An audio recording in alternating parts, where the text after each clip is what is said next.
আমরা দেশপ্রেমকে উদ্বুদ্ধ করার জন্য আমাদের ভারপ্রাপ্ত চেয়ারম্যান দেশনায়ক তারেক রহমান এই থিমটি দিয়েছে যে আমরা বাংলাদেশের শিল্পীদেরকে ব্যান্ডিং করব, বাংলাদেশের ঐতিহ্যকে আমরা ধরে রাখব এবং বাংলাদেশের যে শিল্পীদের যে একটি যোগ্যতা আছে, তারা যে মানুষকে আনন্দ দিতে পারে, সেটি আমরা আসলেই বাংলাদেশের মানুষকে বোঝাতে চাই।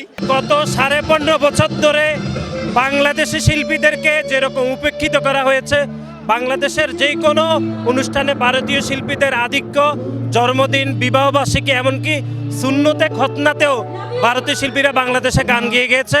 এর বাইরে 5 আগস্ট ছাত্র জনতার গণ অভ্যুত্থানের পরে পাকিস্তানের শিল্পীরাও এসে বাংলাদেশে গান গাইবে এবং আগামী 21 তারিখ রাহাত আলী খান গান গাইবে। তার পরিপ্রেক্ষিতে আমাদের দলের ভারপ্রাপ্ত চেয়ারম্যান উনি চিন্তা করেছেন যে গত 15.5 বছর ধরে বাংলাদেশের শিল্পীরা উপেক্ষিত হয়েছে, অবহেলার শিকার হয়েছে, সেজন্য বাংলাদেশের শিল্পীদেরকে দিয়ে সবার আগে বাংলাদেশ একটি প্রোগ্রামের নামকরণ করে বাংলাদেশি মানুষদের জন্য এই প্রোগ্রাম।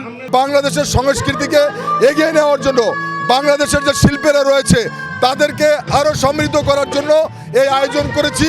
শুধু বাংলাদেশের শিল্পীদের দ্বারা আজকের এই কনসার্ট সবার আগে বাংলাদেশ। সুযোগ পেয়েছি, এই সুযোগকে কাজে লাগিয়ে আমরা এত বৃহত্তর আয়োজন করেছি এবং এই সংগঠন যে হয়েছে, এই সংগঠন বিদেশীয় মানে হিন্দি, উর্দু এসব গানকে বর্জন করে শুধু বাংলাদেশি গান নিয়ে হাজির হয়েছে এবং বাংলাদেশকে এগিয়ে নিয়ে যেতে এই সংগঠনের নাম দেওয়া হয়েছে সবার আগে বাংলাদেশ। বাংলাদেশের ইতিহাসের সর্ববৃহৎ কনসার্ট শুধুমাত্র বাংলাদেশি শিল্পীদের অংশগ্রহণে, এবং সেখানে যেমন মাটির গান থাকছে, আধুনিক গান থাকছে, তেমনি আমাদের ব্যান্ড সঙ্গীতের প্রতি যে তরুণ প্রজন্মের একটি আলাদা ভালোবাসা আছে, আলাদা প্রত্যাশা আছে, চাওয়া আছে, সেটিও থাকছে।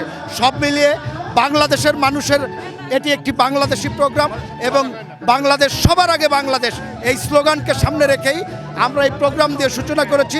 সামনেও বিভিন্ন জাতীয় দিবস এবং উৎসবে এই প্রোগ্রামের ধারাবাহিকতা অক্ষুণ্ণ থাকবে। ভবিষ্যতে যাতে এটা অব্যাহত থাকে তার জন্য ইতিমধ্যেই পরিকল্পনা গ্রহণ করা হয়েছে। আমরা আশা করি আগামী দিনে বাংলাদেশে একটি স্বাভাবিক পরিবেশে যৌক্তিক সময়ে পরে, প্রয়োজনীয় সংস্কারের পরে যদি একটি নির্বাচন হয়, সেখানে জনগণের সরকার যদি নির্বাচিত হয়, সেখানে বাংলাদেশের শিল্পীদেরকে প্রমোট করা হবে, এটা আমার বিশ্বাস। এই মানিক মিয়া অ্যাভিনিউ এটি একটি আমাদের কাছে ঐতিহাসিক জায়গা। জাতীয় সংসদ ভবনের এমন একটি জায়গায় সামনে এমন একটি জায়গায় এই কনসার্টটি হচ্ছে, যেখানে এই জাতীয় সংসদ ভবন মানুষের ভোটের অধিকার দেয়, মানুষের গণতান্ত্রিক অধিকার দেয়।